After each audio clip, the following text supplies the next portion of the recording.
السلام علیکم ورحمۃ اللہ وبرکاتہ۔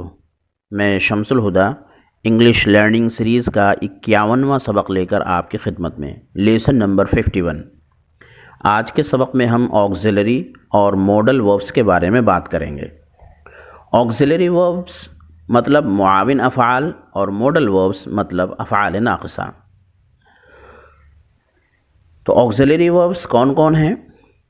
بی، ہیو، ڈو، یہ تینوں افعال، ان تینوں کو ہم آگزیلری وربس یعنی معاون افعال کہتے ہیں۔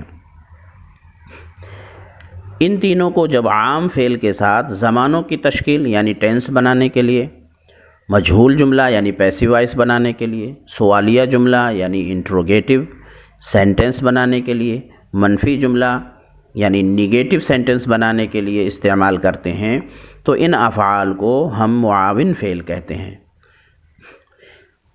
یہ تینوں افعال یہ آرڈینری ورب یعنی عام فعل کے طور پر بھی استعمال کیے جا سکتے ہیں، لیکن جب ان کو ہم فعل کے ساتھ کسی عام فعل کے ساتھ زمانوں کی تشکیل، مجہول جملوں کی تشکیل، سوالیہ جملوں اور منفی جملوں کی تشکیل کے لیے استعمال کریں گے تو اس وقت ان کو معاون فعل کہا جائے گا۔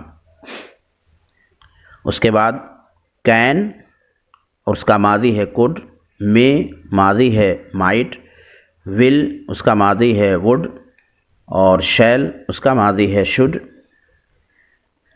اس کے بعد مسٹ اور اوٹ، ان افعال کو ہم افعال ناقصہ کہتے ہیں۔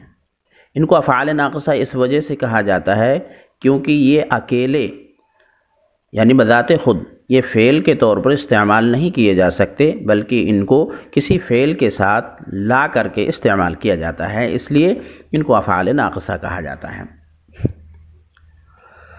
کبھی کبھی نیڈ اور ڈیئر، نیڈ کے معنی ضرورت ہونا اور ڈیئر کے معنی ہمت کرنا، جرأت کرنا، حالانکہ یہ عام فعل کے طور پر بھی استعمال ہوتے ہیں، لیکن کبھی کبھی ان کو موڈل ورب یعنی فعل ناقص کے طور پر بھی استعمال کر لیا جاتا ہے۔ اور پھر موڈل وربس یعنی افعال ناقصہ کو بھی آگزیلری یعنی معاون فعل کے درجے میں رکھ لیا جاتا ہے، یعنی دونوں کو ملا کر کے ہم موڈل وربس کو بھی آگزیلری وربس کہہ دیتے ہیں۔ اب ہم یہاں پر دیکھتے ہیں کہ کس طریقے سے ان کا استعمال ہوتا ہے اور کن معانی میں استعمال کیا جاتا ہے۔ تو سب سے پہلے بی کا استعمال دیکھتے ہیں۔ بی کی مختلف شکلیں ہوتی ہیں، کبھی ایم کی شکل میں بھی آتی ہے اور کبھی از، کبھی آر، کبھی واز، کبھی ور، یعنی آئی متکلم کے ساتھ ایم کا استعمال کرتے ہیں، از یہ سنگولر کے ساتھ پریزنٹ کے اندر، آر یہ پلورل کے ساتھ پریزنٹ کے اندر، واز یہ سنگولر کے ساتھ ماضی کے اندر یعنی پاسٹ میں، اور ور یہ پلورل کے ساتھ استعمال کیا جاتا ہے۔ تو اس طریقے سے بی کی مختلف شکلیں ہیں، ایم، از، آر، واز، ور۔ اب دیکھتے ہیں بی کہاں کہاں استعمال کیا جاتا ہے۔ تو معاون فعل بی کا استعمال استمراری زمانوں کی تشکیل میں کیا جاتا ہے۔ استمراری زمانہ یعنی کنٹینیوس ٹینس کے اندر ہم بی کا استعمال کرتے ہیں۔ اب وہ کنٹینیوس ٹینس چاہے پریزنٹ کا ہو، چاہے پاسٹ کا ہو، چاہے فیوچر کا ہو۔ تو مثال سے دیکھتے ہیں، مثال ہے ہی از پلینگ، وہ کھیل رہا ہے، یہ استمراری زمانہ ہے یعنی کنٹینیوس ٹینس ہے، تو اس کے اندر از کا استعمال کیا گیا جو بی کی شکل ہے۔ دوسرا جملہ ہے شی واز رائٹنگ، وہ لکھ رہی تھی، یہ بھی کنٹینیوس ٹینس ہے لیکن یہ پاسٹ کنٹینیوس ٹینس ہے، اس کے اندر واز کا استعمال کیا گیا اور وہ بھی بی کی شکل ہے۔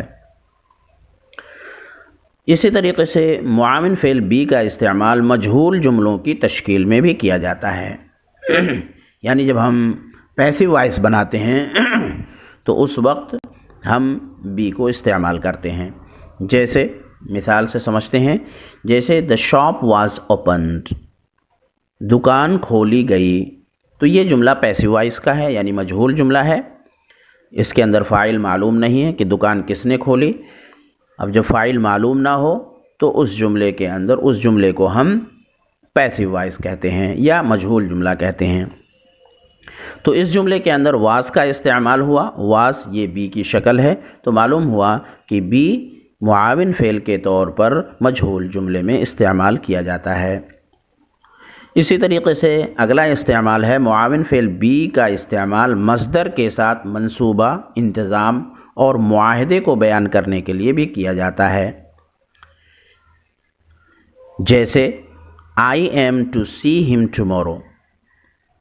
یہاں پر am یہ بی کی شکل ہے اور اس کے ساتھ مصدر لگا ہوا ہے to see، دیکھنا، تو بی کا استعمال مصدر کے ساتھ منصوبے کو بیان کرنے کے لیے، انتظام کو بیان کرنے اور معاہدے کو بیان کرنے کے لیے استعمال کیا جاتا ہے۔ جیسے اس جملے کے معنی سے ہم کو معلوم ہوتا ہے، جملے کا جب ترجمہ کرتے ہیں تو پتہ چلتا ہے کہ اس میں کسی منصوبے کو ذکر کیا جا رہا ہے، جیسے I am to see him tomorrow، مجھے کل اس سے ملاقات کرنی ہے، مجھے کل اس سے ملنا ہے۔ تو اس کے اندر ایک منصوبہ ہے ملاقات کا، تو اس کو بیان کیا جا رہا ہے۔ تو یہاں پر am یہ بی کی شکل ہے اور to see یہ مصدر ہے۔ اسی طریقے سے اگلی مثال ہے they are to be married next month۔ اس کے اندر بھی انتظام ہے یا منصوبہ ہے۔ they are to be married، اگلے مہینے ان کی شادی ہونی ہے۔ they are to be married، ان کی شادی ہونی ہے next month، اگلے مہینے۔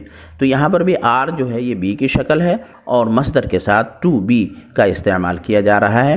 تو بی کا استعمال مصدر کے ساتھ منصوبے کو یا انتظام کو یا معاہدے کو بیان کرنے کے لیے کیا جاتا ہے۔ اگلا استعمال معاون فعل بی کا استعمال مصدر کے ساتھ حکم کو ظاہر کرنے کے لیے بھی کیا جاتا ہے، یعنی اس کے اندر حکم بیان کیا جاتا ہے، جیسے you are to write your name on the paper، آپ کو پیپر کے اوپر اپنا نام لکھنا ہے، یہ حکم ہے۔ تو یہاں پر آر جو ہے یہ بی کی شکل ہے، اس کے بعد ٹو رائٹ یہ مصدر ہے، ٹو رائٹ انفینیٹو مصدر ہے۔ تو مصدر کے ساتھ بی کا استعمال حکم کو بیان کرنے کے لیے بھی کیا جاتا ہے، جیسے اس جملے کے معنی سے ظاہر ہو رہا ہے، یو آر ٹو رائٹ، تمہیں لکھنا ہے، یور نیم اپنا نام، آن دا پیپر کاغذ پر۔ تو اس جملے کے اندر حکم معلوم ہوا۔ اگلا جملہ ہے، اگلی مثال ہے you are to go to market at once. You are to go تمہیں جانا ہے، ٹو مارکیٹ بازار، ایٹ ونس فوراً، آپ کو فوراً بازار جانا ہے، یہ حکم ہے۔ تو یہاں پر بھی آر جو ہے یہ بی کی شکل ہے اور بی کا ہے استعمال ہے، اور ٹو گو یہ مصدر ہے۔ معلوم یہ ہوا کہ بی کا استعمال مصدر کے ساتھ حکم بیان کرنے کے لیے بھی کیا جاتا ہے۔ بی کا استعمال مصدر تام کے ساتھ کسی ایسے انتظام کو بیان کرنے کے لیے کیا جاتا ہے جو مکمل نہ ہو سکا، یعنی بی کا اگلا استعمال، معاون فعل بی کا اگلا استعمال یہ ہے کہ وہ مصدر تام کے ساتھ استعمال کیا جاتا ہے کسی ایسے انتظام کو بتلانے کے لیے جو مکمل نہیں ہو سکا۔ پیچھے ہم نے بتلایا تھا کہ بی کا استعمال مصدر کے ساتھ استعمال کیا جاتا ہے، لیکن یہاں پر بتلا رہے ہیں مصدر تام کے ساتھ۔ مصدر تام کیا ہے؟ جس کے ساتھ، جس فعل کے ساتھ ہیو لگا ہو، جیسے to have written, to have played, to have gone. تو اس طریقے سے ہیو جب لگا ہوتا ہے تو اس کو ہم مصدر تام کہتے ہیں۔ تو جیسے مثال سے سمجھتے ہیں، they were to have been married last month but had to postpone۔